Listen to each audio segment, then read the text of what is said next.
그 재앙의 강도가 강해지지요. 항상 하나님의 심판은요, 이 재앙의 그 강도가 점진적이에요. 갈수록 강해지는 거예요. 그러니까 하나님의 백성이 말을 안 들어서 매를 맞는 것도 처음에는 조금 맞아요. 그러다가 거기서도 돌이키지 않으면 점점 강도가 세지는 거예요. 죄도 점진적이에요. 죄도 처음에 조금 했다가 나중에 어때요? 이렇게 돌이킬 수 없는 함정에 빠지는 거예요. 처음부터 함정에 깊이 빠지는 게 아니거든요. 자, 그래서 이제 점차적으로 강도가 커지니까 이제 타협안을 내놓지요. 바로 왕이 모세에게 그 4가지 타협을 우리가 저번 주에 봤지요. 첫 번째 타협안을 제시하지 뭡니까? 출애굽기 8장 25절을 한번 중요하니까 한 번씩 집어보고 넘어갑시다. 8장 25절 다 같이 읽지요. 바로가 모세와 아론을 불러 이르되 너희는 가서 이 땅에서 너희 하나님께 희생을 드릴지니라. 어디서 드리라고요? 이 땅에서 제단을 쌓아라. 그러니까 너희가 예배를 드리되 이 땅에서 하라 그겁니다. 그런 타협안을 제시하는 거예요. 그러니까 너희가 예수를 믿더라도 세상과 타협하고 세상과 사이좋게 지내라는 겁니다. 세상과 구별되지 말고. 이게 사탄의 타협안입니다. 그러니까 멸망의 도성에서 그냥 여기서 예수 믿으라는 거예요. 이 땅과 너희 아비집과 친척집을 떠나는 게 아니라 거기서 그냥 예수 믿으라는 거예요.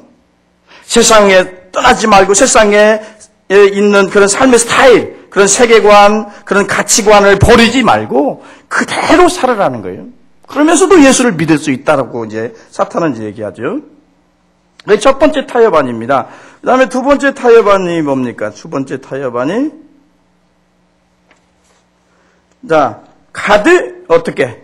이제 또 재앙이 임하니까 가드 너무 멀리 가지 마라. 그러죠? 네? 너무 멀리 가지 말라는 거예요. 그러니까 너희가 예수를 믿되 예수님 안에 깊이 들어가지 말라 그겁니다. 영적으로 깊이 들어가지 말라는 거예요. 영성의 깊은 바다로 나아가지 말라는 겁니다. 그냥 적당히 믿으라는 적당히. 자, 그 다음에 세 번째 타협안이 뭐라고 그랬습니까? 너희 남자들만 가라.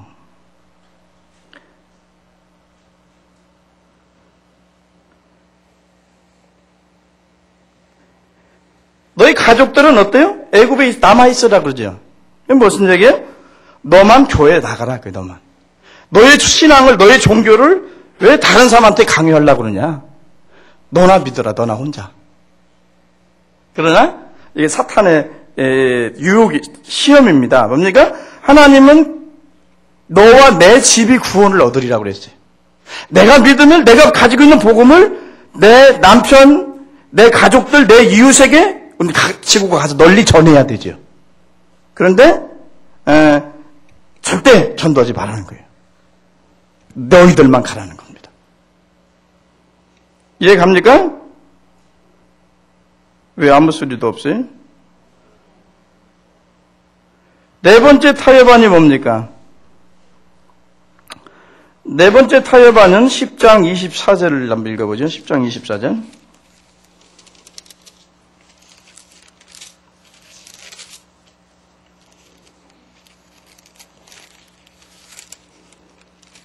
(10장 24절) 한번 읽어볼까요? 다 같이 읽겠습니다. 바로가 모세를 불러서 이르되 너희는 가서 너희를 섬기되 너희 양과 소는 머물러 두고 너희 어린 것은 너희와 함께 갈지니라. 자, 또 재앙이 이제 심해지니까 조금 더 양보하죠. 뭐라고요? 물질은 가지고 가지 말아라. 그냥 가라. 응? 그러니까 하나님을 믿으면 어때요? 물질이 손해본다는 얘기예요. 요즘 물론 말은.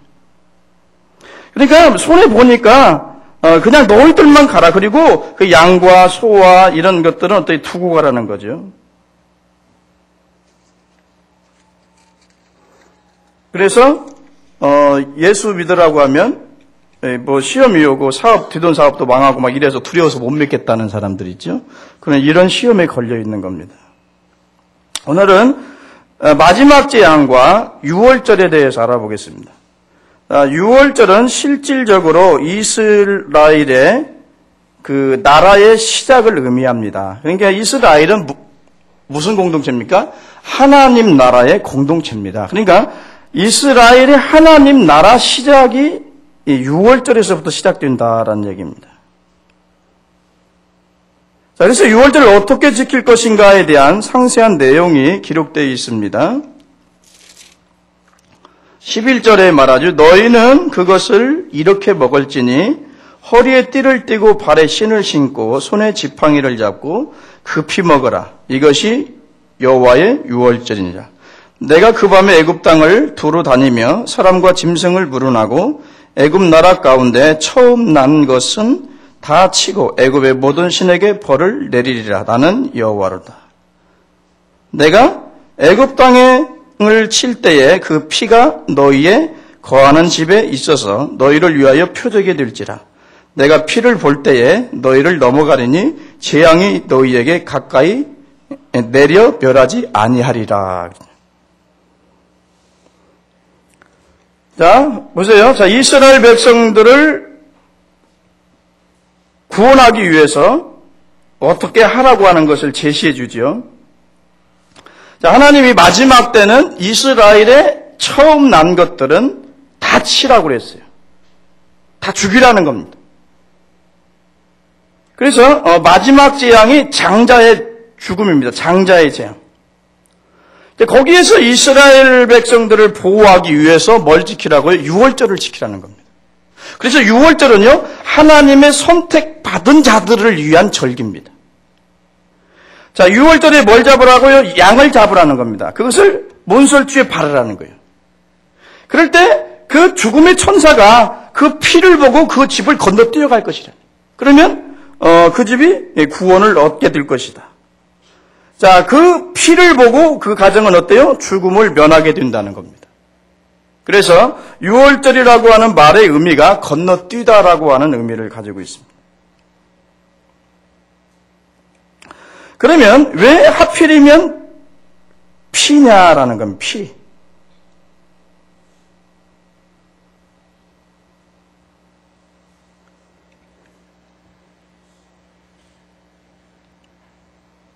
왜 하나님은 하필이면 피를 바르라고 했느냐는 거죠.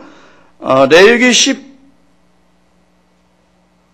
14장 11절에 보면 육체의 생명은 피에 있음이라. 내가 그 피를 너희에게 주어 단에 뿌려 너희의 생명을 위하여 속하게 하였으니 생명이 피에 있음이라. 피가 죄를 속하느니라 그랬어요.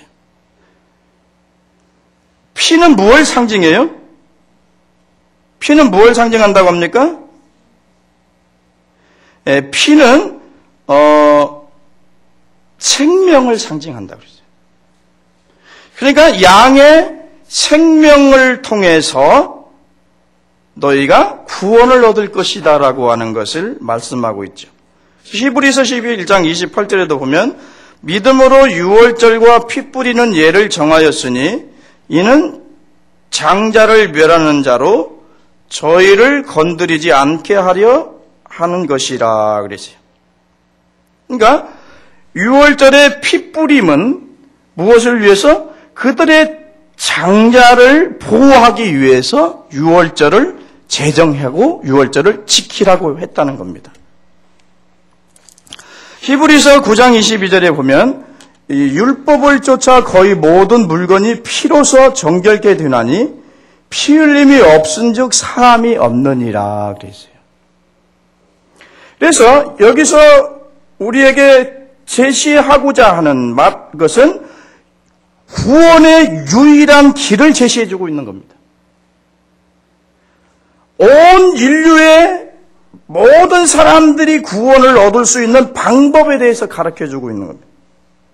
그것은 그리스도가 흘리신 보혈의 피를 통해서만이 죄사함을 받을 수 있다는 얘기입니다. 그것을 모형론적으로 보여주고 있는 겁니다. 자, 이스라엘 장자들이 죽음을 피할 수 있었던 것은 자신들의 공로나 선행이나 행위에 있는 것이 아닙니다. 문지방에 있는 피로 인해서 이스라엘 장자들이 구원을 얻는 것입니다. 그러니까 오직 어린 양의 피로서만 구원을 얻는 구원의 길을 예수님께서 제시해 줬다는 겁니다. 그렇게 아멘 좀 하셔야 좀 힘이 좀 덜 판기죠. 우리가 죄사함을 받을 수 있는 유일한 길, 죄의 용서를 받을 수 있는 유일한 길, 우리가 구원받을 수 있는 유일한 길, 우리가 천국 갈 수 있는 유일한 길은 그리스도의 십자가의 보혈의 공로로만 가능하다는 겁니다. 아멘은 더 잘하네. 그래서 여기서 뭘 얘기합니까? 전혀 자신의 행위나 자신의 공로로 구원받는 게 아니라는 거예요. 자, 일반 종교는 자신의 자의적인 노력으로, 자의적인 의로서 구원을 받습니다. 이게 이방 종교의 이교의 그 특징의 구원론이 뭐냐면 그들의 구원론은 자력 구원이요. 네 스스로 고행을 하고 수련을 하고 그래서 해탈을 하면 네가 부처가 된다는 거거든요. 그러니까 이 세상의 모든 종교는 자력 구원이에요. 나의 공로로, 내 선행으로, 내 행위로 구원받는 거예요. 그런데 기독교는 뭡니까? 오직 예수 그리스도를 통한 구원이고 예수 그리스도의 십자가의 보혈의 공로를 의지한 구원이에요. 그래서 하나님 나라에 우리 갈 수 있는 것은 예수님이 십자가의 보혈의 피 때문에 가는 거고 예수님의 의의 옷을 우리에게 입혀주었기 때문에 우리가 그 옷을 입고 가는 겁니다. 예수 그리스도가 머리고 우리가 지체라고 하잖아요. 예수 그리스도가 우리가 예수 믿으면서 성령 받으면서 하나 되는 거죠. 그러니까 하나님이 우리를 볼 때 뭐냐면 예수님으로 보는 거고 예수님의 의로 보는 거고 예수님의 공로를 적용해서 예수님의 의를 보는 겁니다. 그래서 우리가 거룩한 하나님 나라 들어갈 수 있는 겁니다. 그러니까 하나님 나라 가서 너 왜 왔냐고 하면은 여러분 어떻게 대답해야 되겠습니까?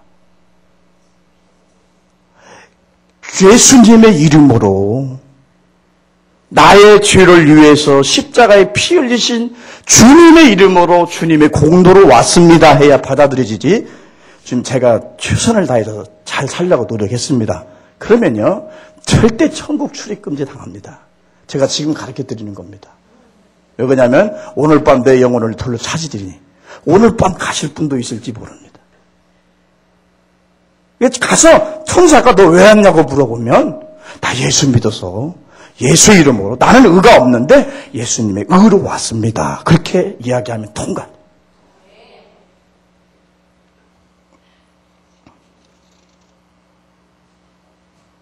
그래서 천국 가는 길은 돈이나 명예나 행위로 갈 수 있는 길이 아닙니다. 그래서 캐톨릭이 왜 타락하고 왜 거짓 종교라고 하냐면은 그들의 종교가 타락해서 어떻게 했습니까?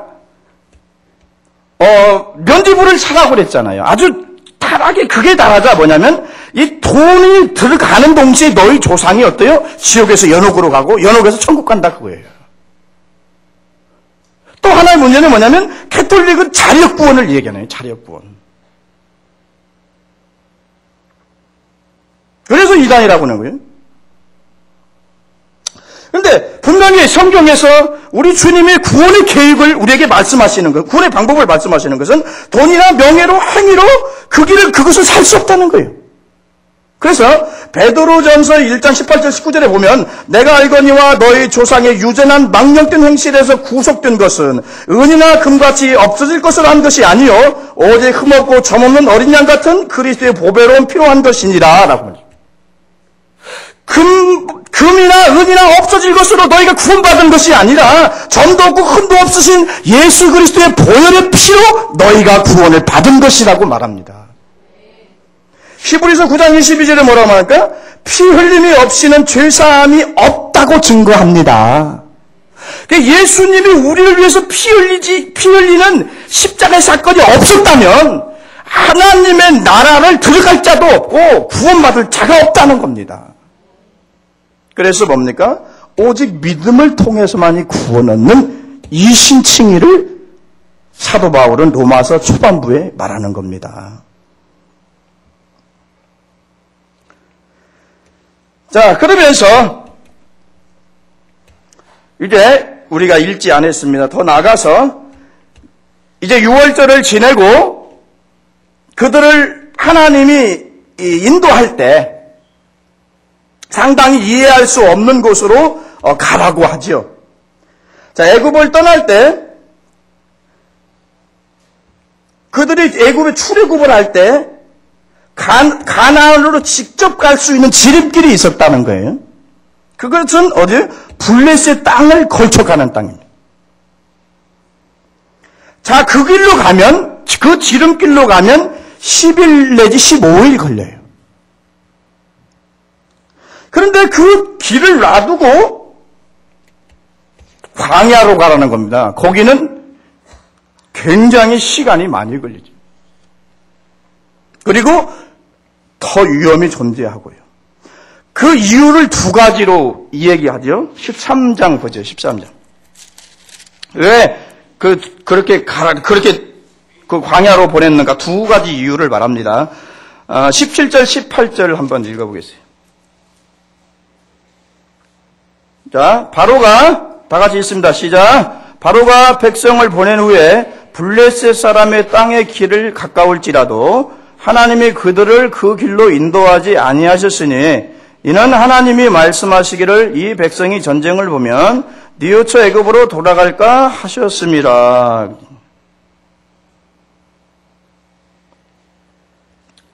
자, 첫째 이유가 뭐예요? 블레셋을 통과해야 되는데 이 블레셋은 전쟁을 해야 된단 말이에요.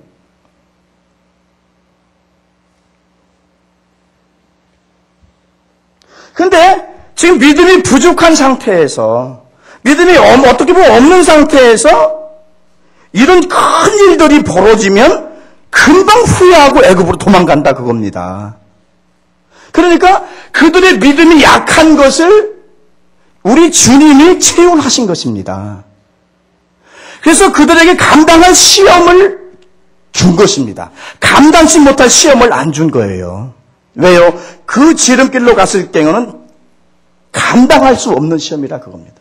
그래서 애굽으로 돌아온다는 거예요. 그래서 하나님께서 어때요? 광야로 인도해서 거기서 뭘 시킵니까? 믿음의 훈련을 시킵니다. 그래서 하나님이 우리도요, 마찬가지입니다. 우리가 예수 그리스도의 보혈의 피로 구원을 얻고 하나님 자녀가 되었습니다. 그럼 우리의 길은 그냥 바로 가는 길이 아니에요. 우리가 가는 길도 하나님이 인도하신 광야길이에요. 근데 거기는 뭐 하는 곳이에요? 훈련장이에요. 광야에 레슨이 있는 곳입니다. 레슨이 있는 거예요. 레슨 받아야 돼요. 훈련 받아야 돼요, 거기서. 그 광야를 가는 우리는 순례자입니다. 광야가 목적지는 아니죠. 어디 약속의 땅을 상징하는 하나님의 나라. 저 천국, 저 영광의 도성이 우리가 가야 할 목적지입니다. 근데 우리는 거기를 가고 있는 하나의 순례자입니다. 근데 거기가 어디예요? 광야라는 겁니다. 광야. 광야가 어떤 곳입니까? 죽음의 땅입니다, 여러분. 응? 지금 여러분들이 사는 곳이 죽음의 땅 광야입니다.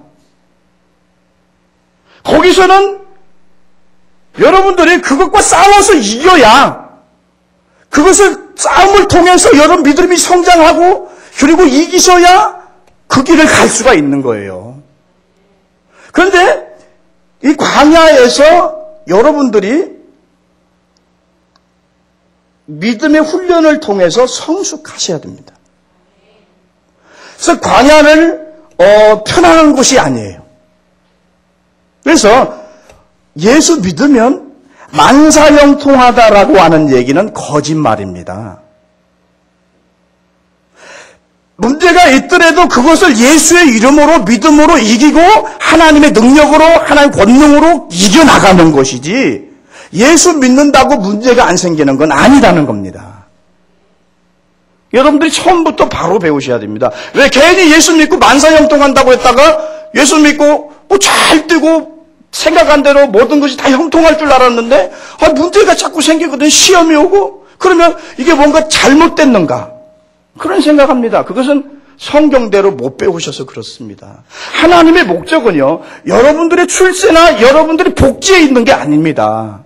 물론 하나님이 하나님의 자녀들의 복지에 관심이 있고 여러분들의 삶에 관심이 있어요. 그러나 중요한 목적은 뭐냐면 하나님의 자녀로 영적으로 성숙시키는 것이, 그래서 예수님 닮는 하나님의 자녀들을 많이 만드는 것이 하나님이 여러분들을 광야에 두신 목적인 것입니다. 광야에가 뭐가 있어요? 광야에 살인적인 더위가 있잖아요. 네? 살인적인 추위가 있습니다. 급습합니다. 이리와 늑대가 있습니다. 거기 불뱀들이 있어요. 불뱀. 전갈이 있고. 그런데 거기 있으면서 하나님 여기 왜 더워요? 이 광야는 왜 더워요? 광야니까 덥지. 왜 전갈이 있는 거예요? 왜 불뱀이 있는 거예요? 왜 고난이 있고 왜 시련이 있어요? 그것은 어거지 소리입니다. 솔직히. 왜요? 하나님 사람은 영적으로 훈련받는 데 있어서 고난과 시련을 통하지 않고서는 사람은 성숙되지가 않습니다. 사람이 믿음이 자라지 않아요. 그래서 믿음은 시련을 먹고 자란다라고 어떤 설교자는 얘기를 합니다.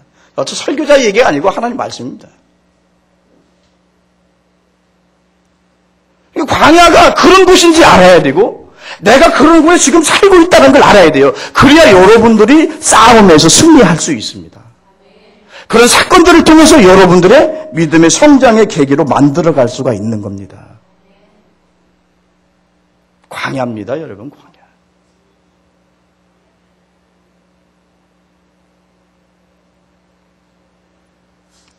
그래서 광야에서는 시험이 오는 걸 이상하게 여기면 안 되는 겁니다. 그 시험들을 믿음으로 이겨나가셔야 합니다. 광야에서는 여러분 믿음을 훈련시키는 곳입니다.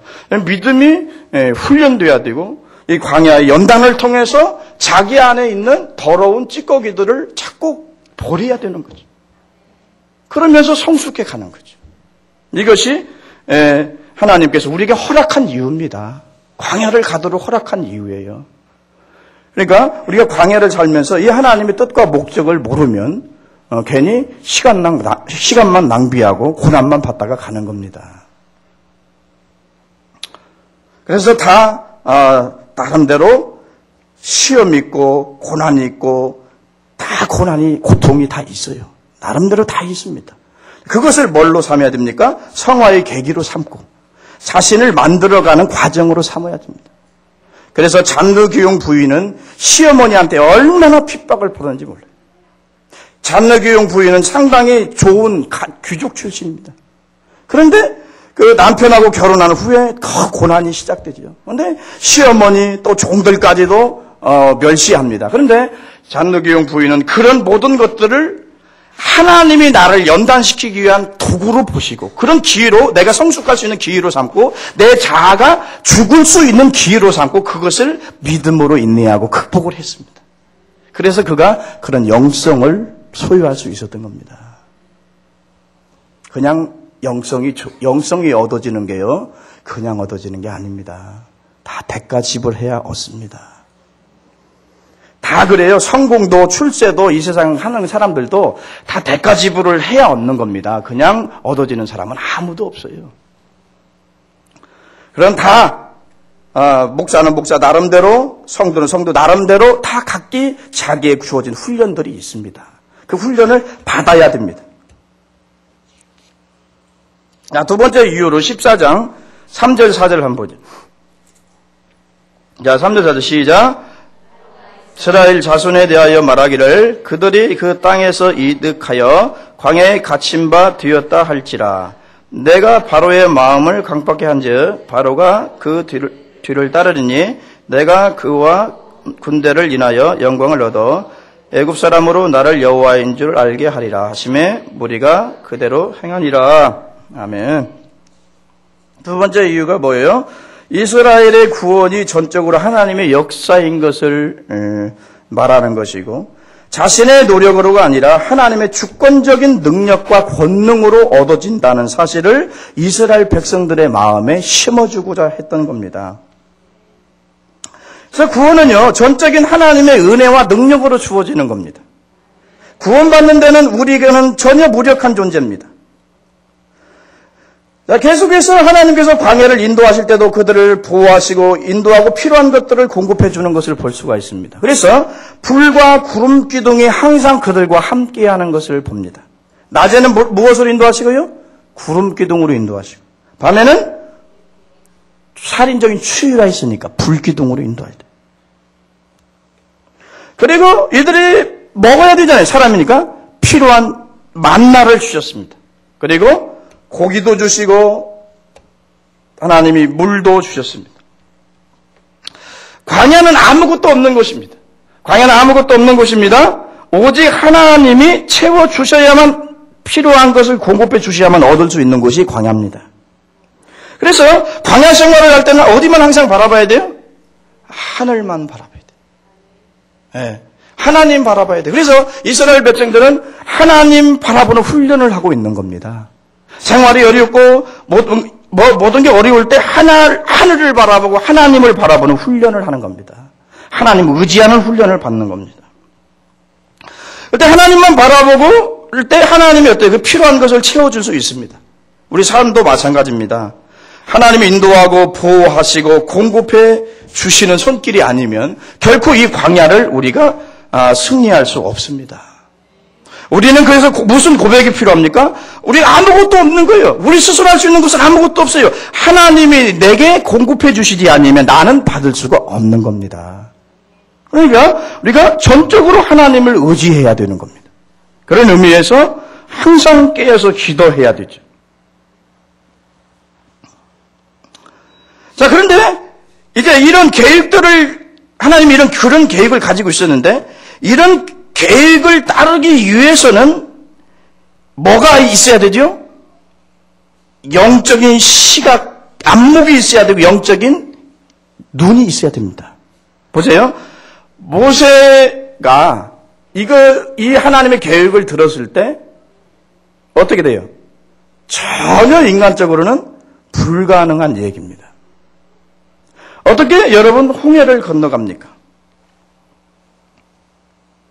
산 옆에는 도저히 넘을 수 없는 바알스본이라는 산맥이 있습니다.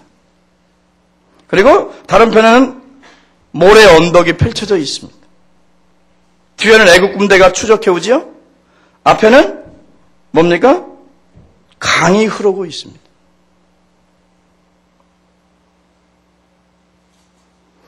자, 그 홍해를 건너간다는 것 자체가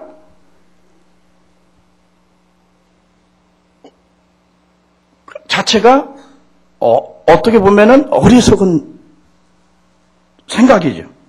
근데 이것을 모세는 어떻게 했어요? 받아들였다는 거예요. 어떻게 해서 받아들일 수 있느냐? 모세의 영적 수준이 어느 정도 하나님의 눈을 가질 수 있고 영적인 안목을 가질 수 있는 상태가 되었기 때문에 그걸 수락할 수 있었던 거예요. 왜? 하나님의 계획을 볼 수 있는 영적인 눈이 있으니까.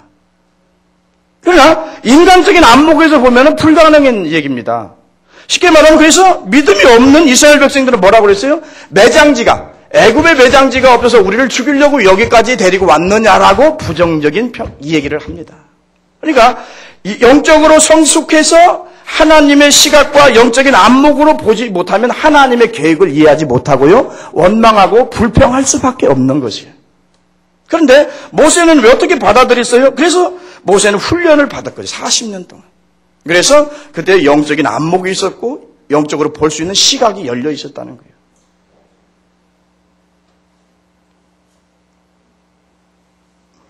그래서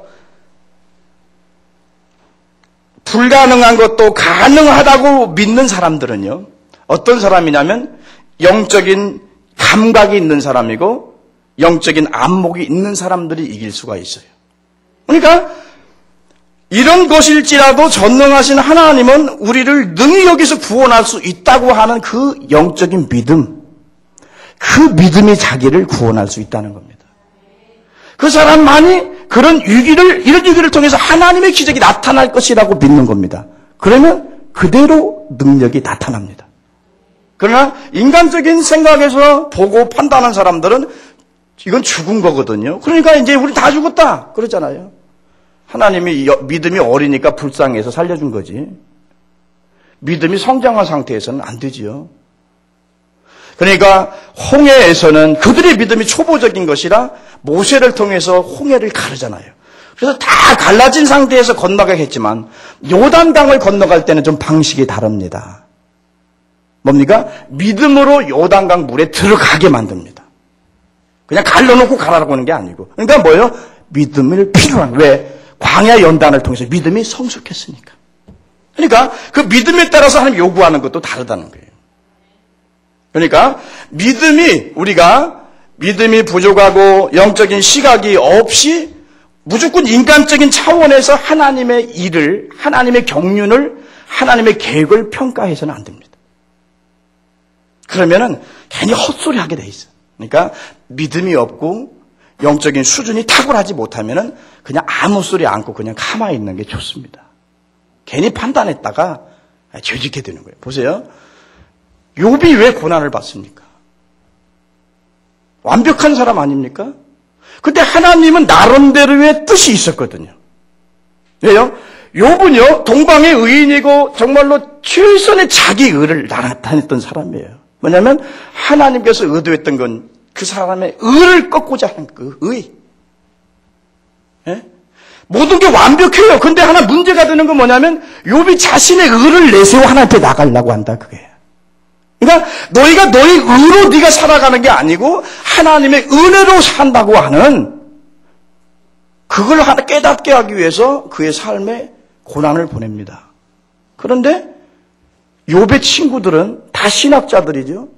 소발이나 닭발이나 엘리바스나 이런 다 전부 다 신학자들이에요. 그런데 말 잘하잖아요. 네가 그래도 죄지어 쓴 게 있으니까 그러지 빨리 회개하고 돌이켜라 생각한 척하고 그럽니다. 근데 욥도 안 지지요. 끝까지 너희만 의인이구나. 너희만 살았구나. 그러면서 욥도 끝까지 변증을 합니다. 그래서 이 사람들 말로서 신학적인 변론에서 끝이 안 납니다. 그걸 보고 있는 하나님이 보지 못해서 아주 답답해가지고 딱 나타나신 거예요. 그래 욥한테는 뭐라고 하는 거예요? 네가 그 동물의 새끼가 어떻게 배는지 아느냐? 그것부터 자연에 아주 미물들에게 일어나는 그런 일부터 질문을 합니다. 나중에는 어때요? 나중에는 어떻습니까? 하나님 앞에 그냥 엎드립니다. 그냥 엎드려요. 제가 참 잘난 척한 거, 제가 알 것을 제대로 모르고 그냥 말로만 했습니다. 저는 무익한 종입니다. 그냥 주님의 신비한 주님의 계획 모르는 아주 자신의 겸손한 상태로 낮아져 버려요. 그러면서 주님만 의지하는 믿음의 상태로 가는 겁니다. 그런 높은 어떤 하나님의 계획이 있어서 하나님이 훈련한 사탄이 시험한다고 할 때 허락한 거지 하나님께서 괜히 어떤 뜻없이 자기 백성을 시험하도록 마귀에게 맡겨두지 않습니다. 그것을 욥의 친구들은 못 봤다는 겁니다. 왜 그래요? 영적인 안목이 없었기 때문에 그리고 영적인 수준이 낮았기 때문에 그것을 해석을 못한 겁니다. 그러니까 그 수준에서 해석을 못하면 그냥 가만히 있는 게 좋다는 거예요. 괜히 아는 척 해가지고 인과응보의 어떤 신학을 이야기하고 자꾸 그것을 갖다가 대립돼가지고 자기들의 이론을 앞세우고 자기들 주장을 앞세우려고 하면 하나님 앞에 자꾸 범죄하는 것만 된다. 그러니까 우리는요 하나님의 일은요 오묘해요. 이게 1 빼기 1은 1이다 이렇게 나오면 좋은데 하나님의 일이라고 하는 게 신비 자체이고 아주 오묘한 것 자체예요. 아주 오묘한 것을 행하시는 하나님을 우리가 어떻게 측량을 못합니다. 믿습니까? 그러니까 하나님에 대해서 다 안다고 하는 사람은 모르는 겁니다. 하나님에 대해서 안다고 하는 사람은 아직도 욥이나 욥의 친구들처럼 하나님 못 만난 사람들입니다. 하나님의 영광을 보면요 입이 다 다물어집니다. 무슨 말할 게 있어요. 하나님 영광을 보는데 그 거룩함 앞에서 어떻게 자신의 의를 드러내고 자기가 잘났다고 합니까? 하나님의 영광을 못 봤기 때문에 잘난 척하는 겁니다. 하나님의 영광을 보고 예수님 만난 사람은요, 절대로 헛소리하지 않습니다.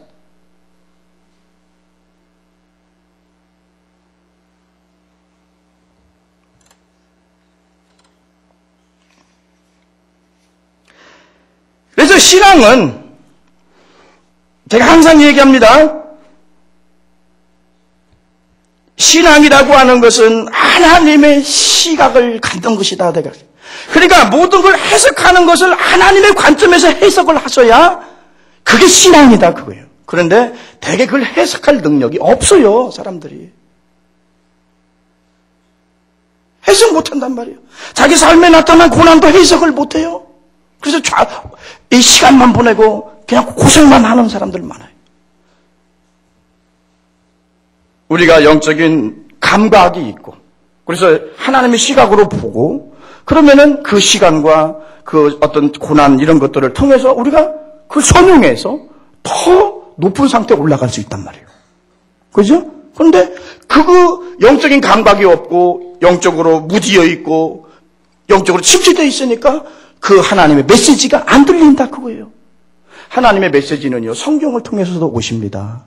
그러나 여러분들의 삶을 통해서도 하나님이 말씀하십니다. 그것을 해석할 수 있는 능력을 가진 사람이 믿음의 사람이요. 그리고 그것을 믿음으로 잘 선용할 때 그것이 은혜가 되고 축복이 되는 거예요.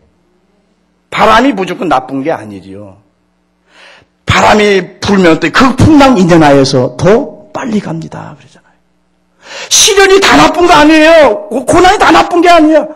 왜 우선은 달갑게 여기지 않아요? 저도 고난을 많이 받아본 사람 중에 하나. 그렇지만은 그런 것들을 통해서 인생이 무엇인지를 배우게 되는 거예요.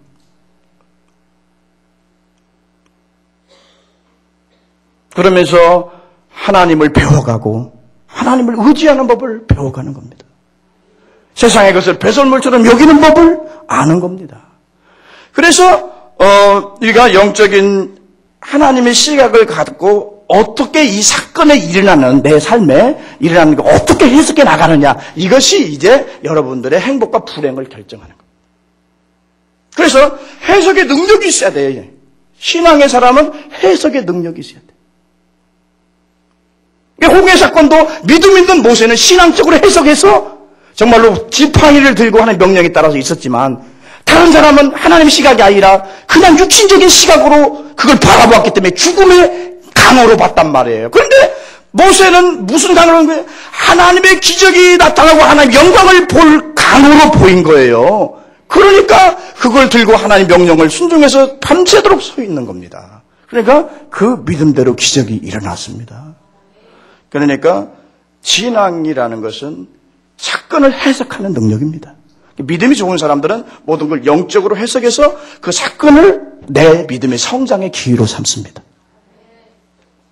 그럴 때 이제 그것들이 다 여러분들에게 은혜가 되고 축복이 되는 겁니다. 이러한 시각에서만이 우리가 초월적인 믿음을 가질 수 있고 광야에서 우리가 승리할 수 있습니다. 그렇지 않으면 맨날 넘어집니다. 맨날 시험에 들고 맨 7.8개가 아니라 맨날 넘어지고 맨날 자빠지고 그러다가 이제 예수님 오세요. 빨리 배우셔야 합니다. 영적인 귀가 열려야 돼요. 빨리 눈이 열려야 돼요. 그래서 하나님이 내게 지금 뭘 요구하는 것인가, 뭘 하라고 하는 것인지 들어야 됩니다. 그걸 볼 줄 알아야 돼요. 그게 열려야 되는 거예요. 그래야 광야에서 여러분들은 다 승리할 수 있습니다. 어려움이 축복이 될 수가 있어요. 자, 하드슨 테일러가 이런 말이죠. 사탄이 사방을 포위해서 공격해 온다 그랬어요. 이때 당신이 할 수 있는 일은 뭐냐? 위를 바라보는 것이다 그랬어요. 우리가 살다 보면 사면 초가에 처할 때가 많아요. 벼랑 끝에 서 있는 자신의 모습을 발견할 때가 많아요. 이럴 때는 어떡할 거냐 이게. 벼랑 끝에 또 서 있으니까 그냥 뛰어내리면 됩니까? 그죠? 마지막 순간엔 뛰어내려서 죽는 겁니다. 사면 초가에 처하면은 하늘을 바라보십시오. 불가능한 상황이라도 하나님 앞에 나가서 기도하면 길이 열립니다. 히스기야가 모든 자기 군대들이 전부 예루살렘이 포위를 당했습니다. 아수르 군대에게. 근동의 그 당시에 패자, 초대강국입니다. 다 그런 상황에서 뭘 하겠어요? 물도 안 떨어지죠. 식량 떨어지죠. 여호와 앞에 히스기야가 가서 하나님 보시옵소서 보라는 거예요. 그리고 하나님만 바라보고 기도했더니 이 애국군대가 다 죽음을 당했더란 말이에요. 예? 그래서 그 랍사게가 얼굴이 뜨뜻하여 돌아갔더라. 돌아가서 어떻게 돼요? 가서 또 암살을 당하지요. 이스라엘 백성들이 쉽게 말하면 칼 한 번 안 써보고 승리하고 이긴 겁니다. 누가 이긴 거예요? 하나님이 이겼지요, 이기기는. 그런데 그런 상황에서 어때요? 이를 바라보고 하나님 앞에 그 문제를 가지고 나갔기 때문에 그 믿음이 기적을 가져온 겁니다. 그래서 어떤 상황이 문제가 아니에요. 제가 보기에는 상황이 문제가, 상황이 내 지금 상황이 어떻게 일어나고 있고 이게 중요한 게, 거기에 너무 컨텍스트에 너무나 귀 기울일 필요가 없다고 생각해요. 어차피 광야에서는 시끄러운 일들이 일어날 수밖에 없어요. 근데 그런 컨텍스트에 귀를 기울이면요, 사람 돌아버려요. 안 그러겠어요? 오거지 소리 했었는데 돌아버려. 하나님의 경륜도 알지도 못하는 사람들이 괜히 어머니 소리를 했었는데 또 돈다고. 돌아 하면 돌아요. 그러니까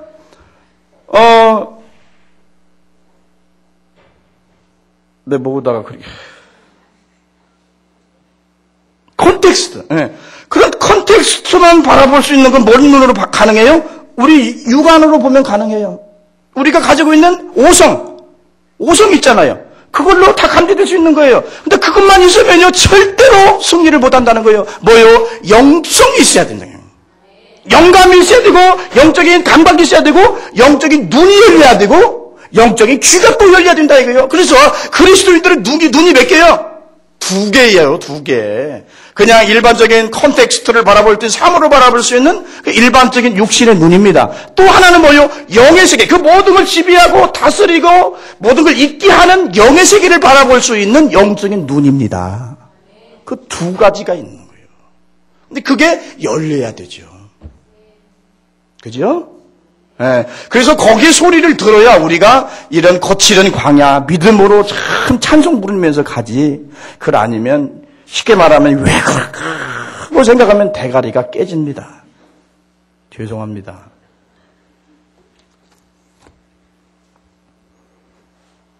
하나님은요, 이해할 수 없는 길로 가라고 명령하실 때가 있습니다. 이해할 수 없는 일이 내 삶에 일어날 수 있습니다.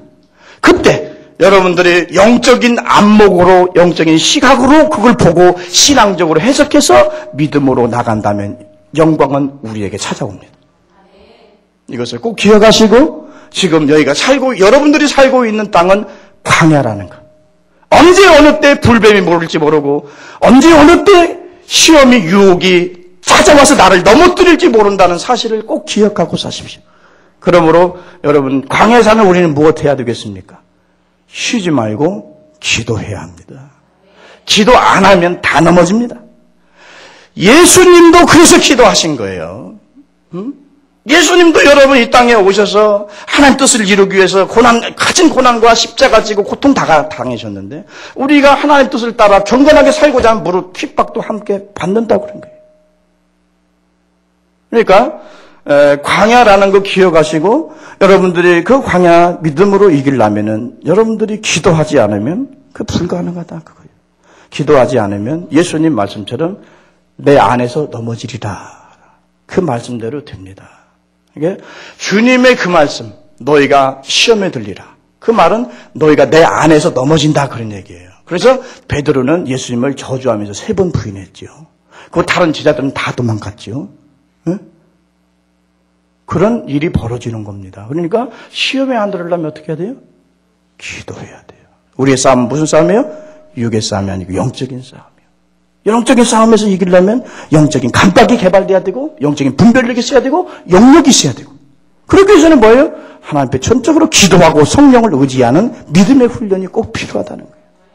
그래서 여러분들이 광야 지금 가고 있는 것이 광야라는 거 꼭 기억하시고요. 그러니까 언제 어느 때 어떤 사고가 터질지 모르는 게 인생이라는 거예요. 그걸 꼭 기억하시고 우리가 계속 기도하면은 많은 어려움들을 우리가 이겨나갈 수 있어요. 그러나 여러분들이 기도하지 않고 계속 인간적으로 나간다면 계속 어려움 속에 봉착할 수밖에 없는 겁니다. 여러분 꼭 기도하시기 바랍니다. 기도 안 하면 넘어집니다. 마귀가 찾아옵니다. 그러나 계속 기도하면 그것이 여러분들을 점령하지 못해요. 그래서 기도하면서 뭘로? 말씀의 검어로 말씀의 검어로 정복해 나가라는 겁니다. 이리가 늑대가 찾아오면 말씀의 검어로 목을 잘라버리십시오. 불뱀이 여러분들을 물고자 온다면 말씀의 검어로 불뱀의 목을 자르십시오. 그렇게 잘 나가야 여러분 이기는 거죠. 오메하고 도망가봤자 더 따라옵니다. 이기는 거 뭐예요? 마귀를 대적하라고 그랬어요. 피해서 도망가면 안 돼요. 그래서 이기고 승리하면 영광이 있습니다. 그런 사람들에게 나중에 영광의 면류관이 있는 거지 그냥 승리는 오는 것 아닙니다. 여러분 어떻든 우리는 이제 하나님 택한 백성이고 광야를 가고 있습니다. 많은 시험, 유혹이 있습니다. 고난도 있습니다. 이해할 수 없는 일도 벌어집니다. 그럴 때 믿음으로 여러분들 승리하시고 기도로 승리하시기 바랍니다. 기도하겠습니다. 우리 아버지 하나님 감사합니다.